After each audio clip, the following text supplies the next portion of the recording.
Hey guys, it's been quite some time. First of all, I really want to apologize cause I don't know, man. I fell into a trap of I don't know procrastination, delaying, and uh,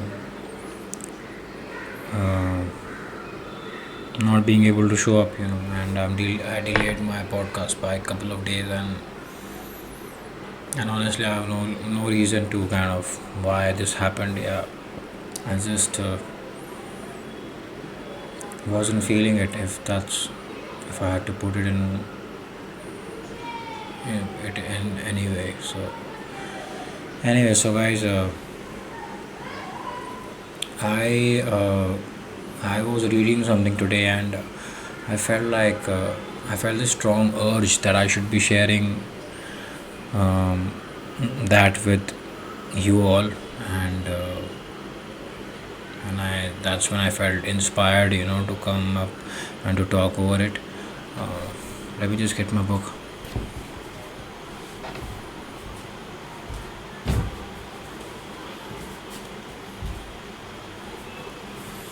So yeah,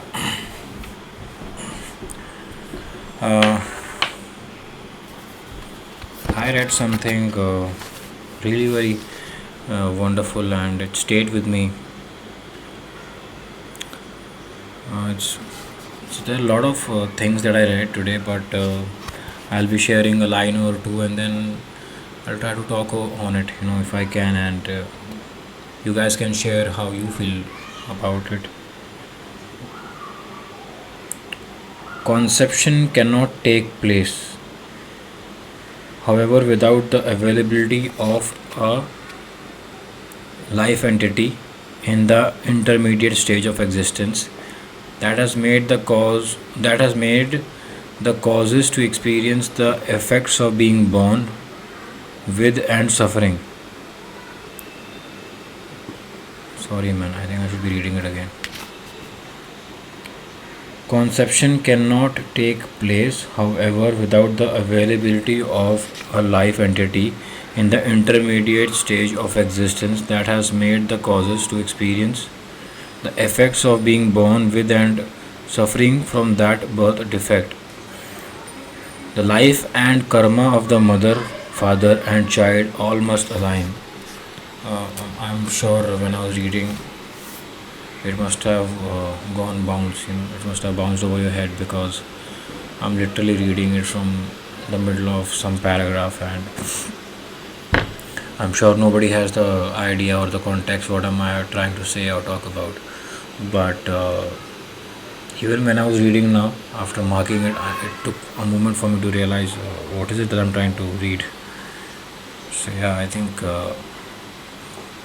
the previous paragraphs, when you read them in the flow, and that's when you come to this point, then it makes deep sense. Anyway, so um, I'll be paraphrasing this. So I read something.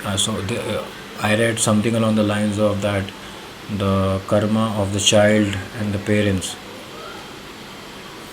has to be aligned, and not has to be aligned. That's not the right word to say, but what I have gathered from this study is that there are many other factors that are at play uh, during birth and even during the conception of a child, and like people think that oh, now a couple had intercourse and now they'll have a child. No, that's not the case. There are many situations where couple couples are trying, but it's not leading anywhere. They are not able to conceive. They are not able to have a child, and science tries to explain it in its own manner or some logic. But I think no, I don't think, I genuinely feel it that there are deeper uh, deeper aspects and deeper things at play. And what science is able to talk about and perceive is just the tip of an iceberg. Uh, in Buddhism, it is said that life is eternal and it goes through various stages. Uh, Conception of a child, that the beginning, it's one of the stages of life. But in Buddhism, they say that there is a stage of life which which was in which was happening prior to the birth. So it's one life. It's in continuation. It goes through various stages, just like a small river, or a tiny small stream. Suddenly, it becomes into a violent river, and then it meets into the ocean, and it goes through.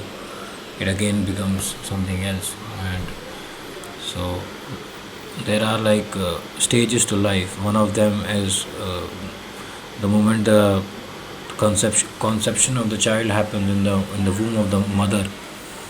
That is the beginning of one of the stages where life manifests itself in a physical form and takes up a physical form, a living creature. Like you can touch it, you can look at it, you can uh, yeah, you can touch it and you can see it. So but prior to the birth, there is another stage of life. Life is in continuation, it never stops, just like moving waters, and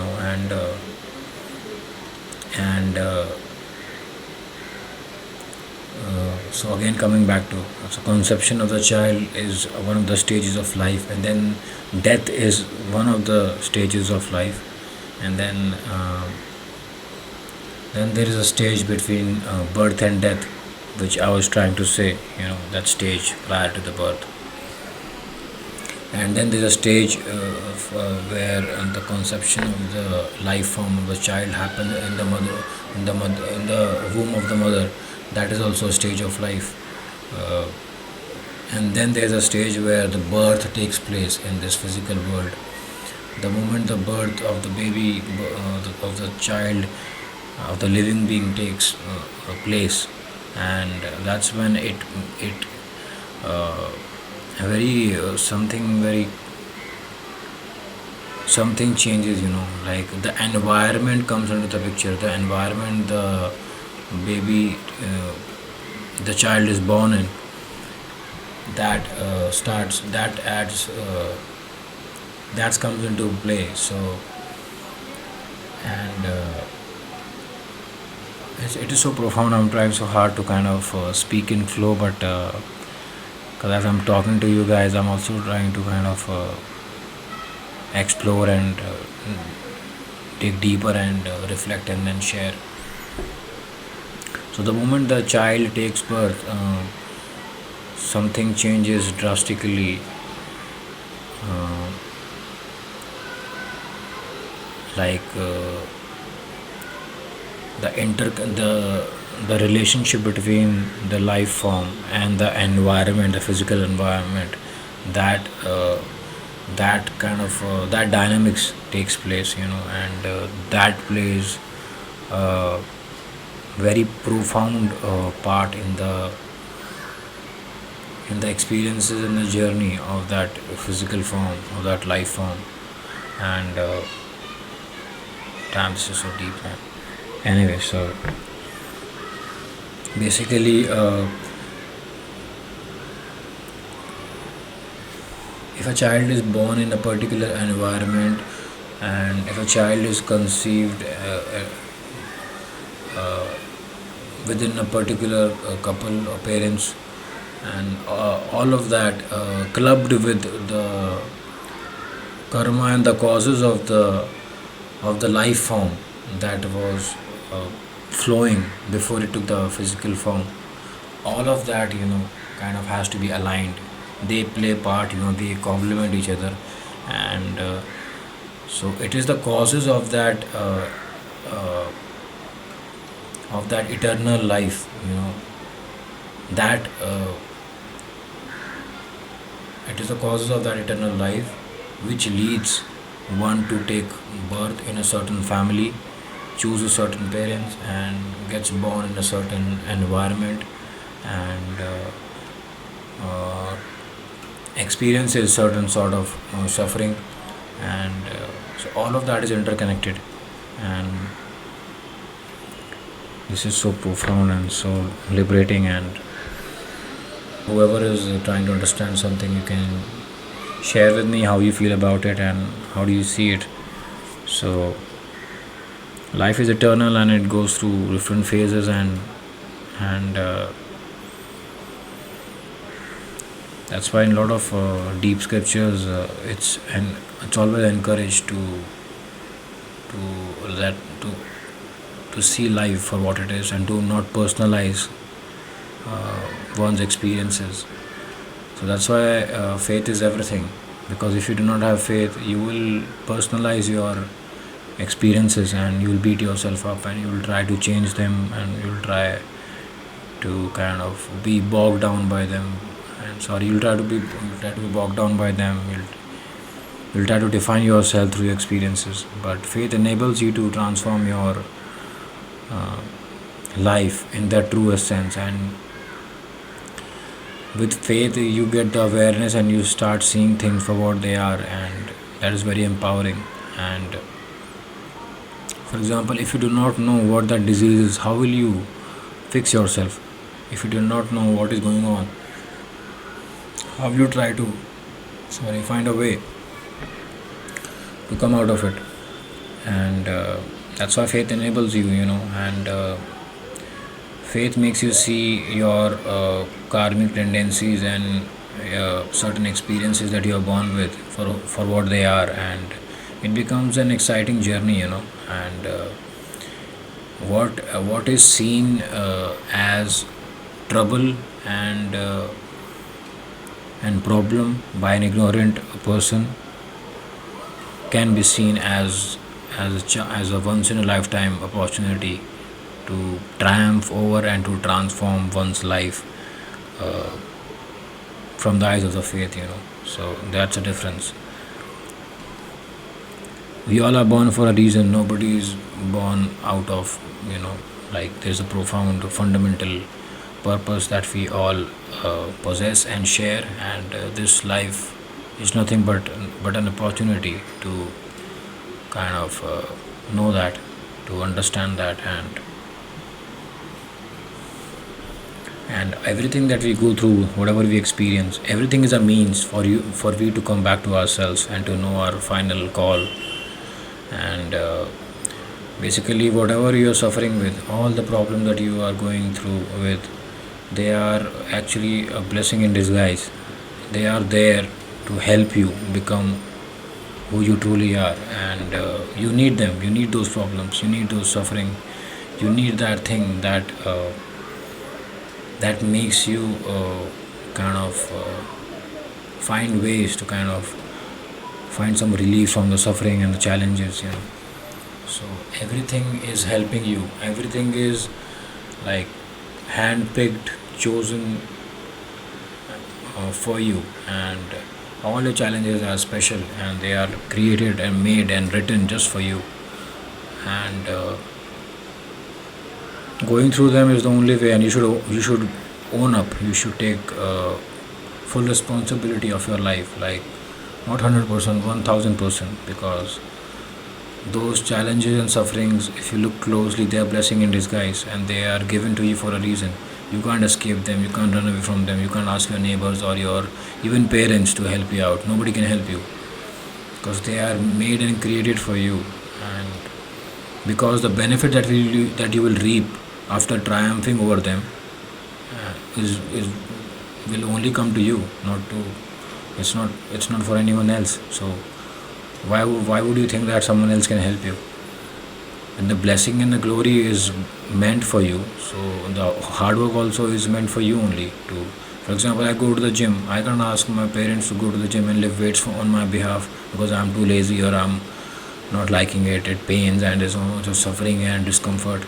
I can't tell someone else to lift weights for me, and then I can't show up expecting I'll have a great health and fitness. No, I suffer through it because this is my body given to me. I have to work upon it, and then in the end, I reap the benefits. And through my effort and through my journey, I inspire others as well, my family and my peers and everybody around. And that's the way about it. That's the purpose of humanity and existence, to show each other, from our own example, by winning over our own tendencies and challenges. That's the only way to encourage others, that get on your own, vehicle and do the job, get the job done, and don't sit on your ass and look left, right, or in the front who's doing what. And this is the meaning of ownership in the truest sense. And I'm glad I got this opportunity to share something with you all. Apologies for that. When I started reading, it was like really, really clumsy, but I hope I'm making sense now, and I just wanted to kind of share how it made me feel, and I think have done a decent job at that so far, because I was so desperate to tell you all how I actually felt when I read it, that it did not make sense to me even when I was reading to you guys. Anyway, that's how I am, I guess. So I'm super, super pleased that I got to record this podcast, and I promise I'll be regular. Please, thank you so much for being there, and this is for you guys, and I appreciate it big time. And let's grow together and do well, and love and peace to each one of you. Bye.